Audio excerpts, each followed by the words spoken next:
Have you ever wondered why two people can listen to the same Dharma talk, sit in the same meditation retreat, chant the same sutra, and yet walk away with completely different experiences? Why is it that one feels awakened, moved to tears, deeply transformed, while the other feels lost, confused, or even bored?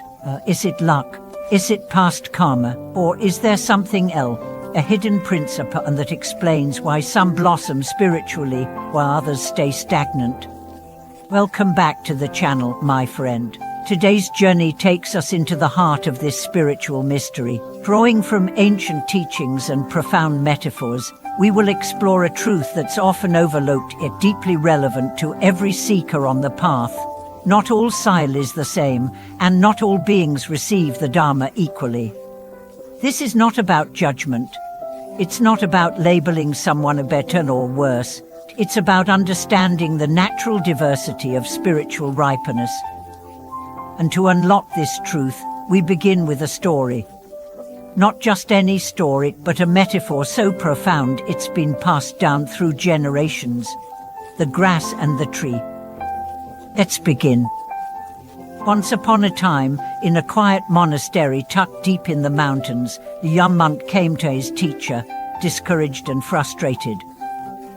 "Master," he said, "I've been practicing for years to chant, and meditate, and memorize sutras, but nothing moves me, nothing changes. Others seem so inspired. I feel like I'm missing something."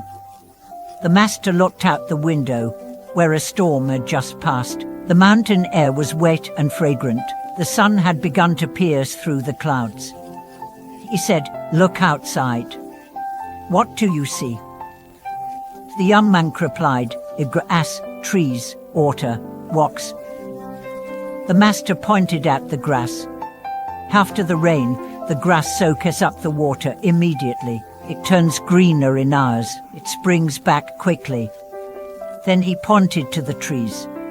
The tree, on the other hand, seems unchanged, but underground, the water is sinking deep. It's being stored in its vast roots, will bear fruit, not today, not tomorrow, but in time. He turned back to the student and said, "You are not grass, you are a tree." The young monk wept. That moment became his turning point, not because he became enlightened, but because he stopped comparing. Let's sit with this. In spiritual life, comparison is a poison. You hear someone say, "When I chanted the name of Amitabha Buddha, I immediately saw light." And you wonder, why not me?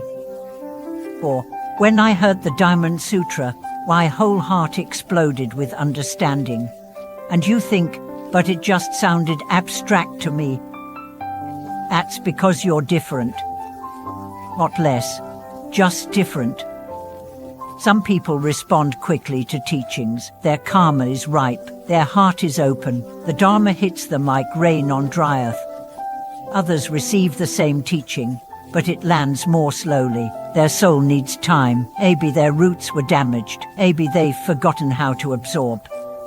But just because the fruit doesn't show up today, doesn't mean the tree isn't growing. In the Buddhist scriptures, this is called the difference between sharp faculties and dull faculties, but that language can sound judgmental. Let's reframe it. Think of it as the tempo of your soul.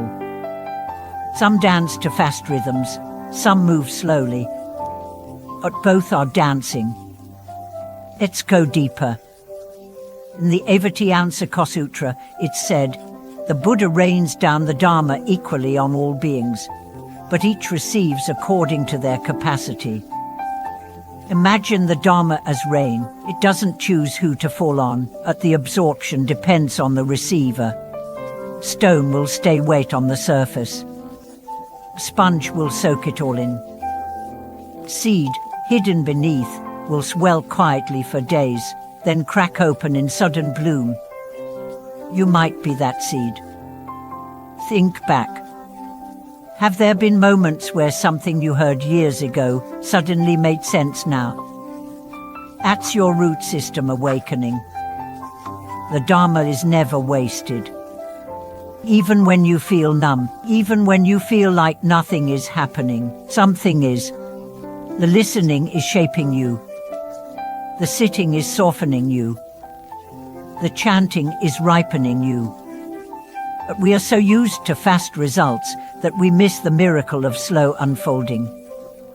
Think of the lotus. It blooms in the mud, but it begins in darkness. Oh, one sees its struggle beneath the water. But one day it rises. You are not behind. You are becoming. Let's return to the metaphor of grass and tree. Grass is beautiful, brings quick beauty, but it withers fast. Trees last centuries. So if your path feels slow, rejoice. Because maybe your growth will be deeper. Maybe your roots will hold others in storms. Maybe your branches will become shelter for many. In this way, patience is not passive. It is a form of deep faith. A knowing that the Dharma is working, even when you can't feel it. Let me share a modern story. A man once came to a temple out of desperation. He had tried everything, a therapy, success, romance, travel, but still felt empty. He sat for a Dharma talk, but felt nothing. He tried meditation, but only found restlessness.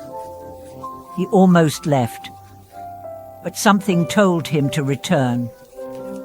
And he did, again and again. For weeks, nothing changed. Then one evening, while folding laundry at home, he suddenly burst into tears. Not from sadness, but from release. He realized, I don't need to understand it. I just need to trust it. From that day, his heart softened.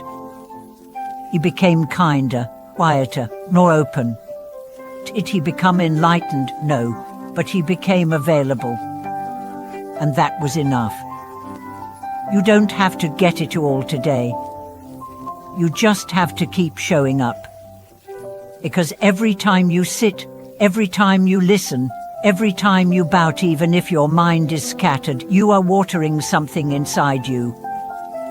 One day, when you least expect it, that seed will break open. So whether you are grass or tree, know this. The Dharma is alive in you. Your path is valid. Your timing is perfect. Your becoming is holy. Stop rushing. Stop comparing. The Buddha never judged a seed by how fast it sprouted. He just gave the rain. And today, offer you the same. Few words of encouragement. Little rain for your soul.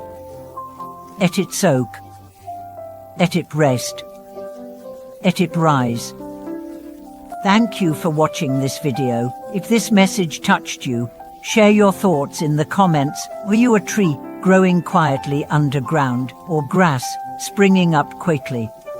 Whatever your path, honor it.